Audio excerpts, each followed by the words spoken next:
थातुरमातुर तपास केल्यास मराठी माणूस दाखवून देऊ, आमदार रोहित पवार यांनी केंद्र सरकारला असा इशारा दिलेला आहे। गेल्या महिनाभरामध्ये काय तपास केला ते सांगा, असं देखील रोहित पवार यांनी म्हटलेलं आहे। सीबीआयकडे आधीच तपासासाठी खूप प्रकरणं आहेत, असं देखील रोहित पवार म्हणालेले आहेत। उपमुख्यमंत्री अजित पवार यांच्या अपघाताच्या या सगळ्या प्रकरणावरून रोहित पवार हे काहीसे आक्रमक भूमिकेमध्ये आपल्याला दिसत आहेत। थातुरमातुर तपास केल्यास मराठी माणूस दाखवून देऊ, असं आमदार रोहित पवार यांनी एक प्रकारे केंद्र सरकारला इशारा दिल्याचं दिसतंय। तर गेल्या महिनाभरामध्ये नेमका काय तपास केला हे देखील सांगा। सीबीआयकडे या आधीच तपासासाठी खूप प्रकरणं आहेत।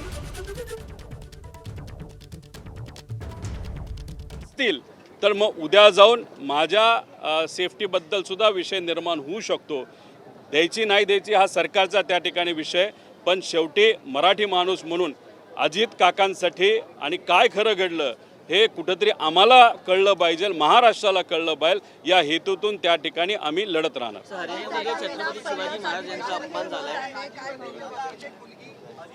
हरियाणामध्ये छत्रपती शिवाजी महाराजांचा अपमान झालाय।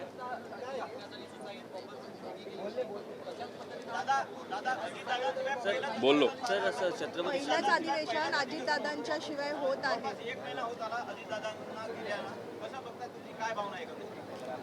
ते दुःखद भावना आहे। एक तर समजतच नाही की आता अधिवेशनामध्ये कसं बोलायचं, काय बोलायचं। का तुम्हालाही माहिती आहे, कधी कधी मीडियाशी बोलत असताना मागून दादा जेव्हा जायचे तेव्हा मिश्किलपणे ते टोमणेसुद्धा त्या ठिकाणी मला मारायचे। जेव्हा दादा आत येत असायचे तेव्हा घोळका आमदारांचा त्यांच्याबरोबर असायचा, एका रुबाबात ते इथं येत असायचे, चांगले कपडे। या अधिवेशनामध्ये येणारा पहिला माणूस, पहिला नेता कोण असायचा रोज, तर ते अजितदादा असायचे। आणि सगळ्यात शेवट जाणारा नेता कोण असायचं, ते अजित काका त्या ठिकाणी असायचे। असं एक व्यक्तिमत्व आज आपल्यात नाही।